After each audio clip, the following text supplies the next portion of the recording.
Talk Time with Reid Moriarty. I'd like to ask you a couple of questions, Michelle. Awesome. So what's your favorite scene from A Christmas Story? I have two, but my first pick would be Randy in the mashed potato scene. Of course. That's one of my favorites. What surprises you about visitors to the house and museum? Well, first of all, everybody walks through this place like they've just walked through Disney World. I always say this is Cleveland's Disney World. So many grown-ups come through this house acting like their inner child is coming out. They're climbing under the sink like little brother Randy, and they're trying hats on and maybe even purchasing bunny suits to get on the stair for that famous picture. It is absolute, and you see their children laugh at their parents because they're acting so silly, but that's what makes this place magical. It's a grown-ups play world, and I love it. You love it, Michelle. Absolutely. That's awesome. It sure is awesome. All right. Have you ever shot a Red Ryder BB gun? I have never shot a Red Ryder BB gun. We actually used to do competitions, but the problem is our still mills and the hill and the wind made it really hard for targets. So we used to do that with guests. Like we'd set up BB competitions, but they usually didn't work out so well. Of course. Which character do you identify with most? I would have to say mom, because I am a mom of 3 daughters, so I know what it's like not to get a hot meal in years. All right. Thank you, Michelle. Can you tell us about a memorable viewing of the movie?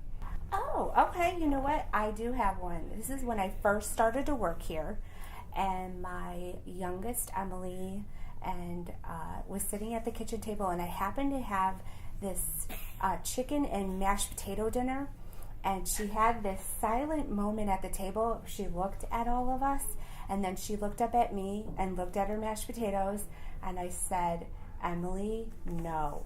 And then she did it. She dove her face in the mashed potatoes, which made it sillier as her sisters started laughing so much that they started to do it. And then I had everybody at the table eating mashed potatoes like a piggy. And all you could do is pull out the camera and start taking pictures of it. I'm picturing it. That is hilarious, Michelle. So, Michelle, did you grow up in Cleveland like Ralphie? I sure did. I grew up here in Cleveland my whole life, and I love Cleveland. You love Cleveland? I like Cleveland, Ohio, too. There's so much to do here. All right. So, Michelle, do you have any memories of Higbee's department store? I absolutely do. One of the things that my mom loved about Higbee's was the Higbee's chocolate malt.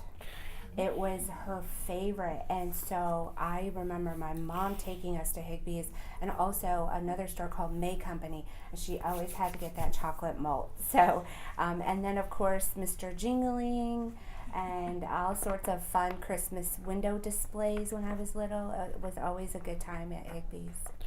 All right. What was your first job as a kid, Michelle? My first job was a narrator at SeaWorld when it was in Ohio.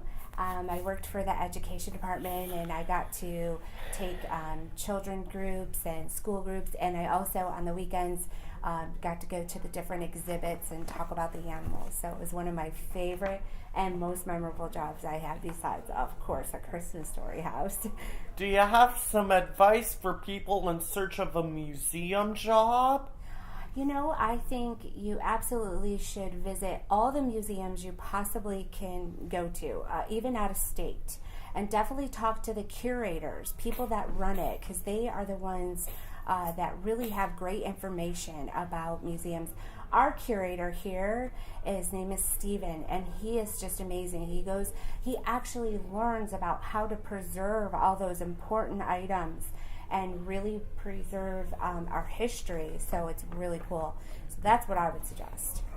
That's what you would suggest, Michelle. All right. We have 3 more questions. Okay. What are some favorite Christmas traditions at your house? When I was growing up, one of my favorite traditions was my dad would get the strand of lights out and he would plug them in, and he always alternated the color. So my job was to take all the burnt out bulbs and find that matching color to replace.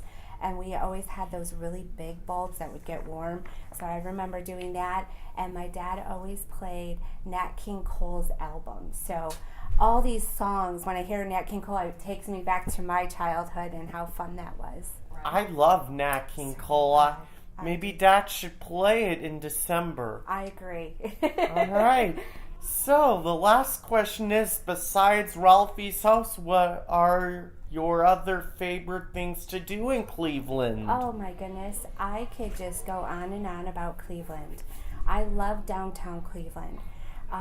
East 4th and West 6th are awesome places to visit if you want food and entertainment. Some of the greatest food, like Mabel's Barbecue by Michael Simon, who's a very famous chef, and he has brought such awesome restaurants here to Cleveland. B-Spot is one of them. It's burgers, brats, and beer, and they serve like this awesome milkshakes and just crazy burgers. They're just so great. So the food is really great. Cleveland's known definitely for our food. But some of the entertainment stuff that I love, going back to those museums, Western Reserve, which is an amazing museum, the Natural History Museum, and the Art Museum. And our art museum's actually free, so it's really cool. We have a lot of fun here. Thank you very much, Thank Michelle. you so much. I'm so glad. Anything you'd like to ask me? What's one of your favorite family traditions at Christmas? Opening lots of presents on Christmas Day. Yes, that is awesome. December 25th, but not in the middle of the night. That would be pretty silly. My brother used to wake me up in the middle of the night, and then we would sleep by our presents. We didn't open them, but we would sleep out by them. Talk time. That's funny. With Reid Moriarty. That's really funny, Michelle. Aw. It was nice talking to you.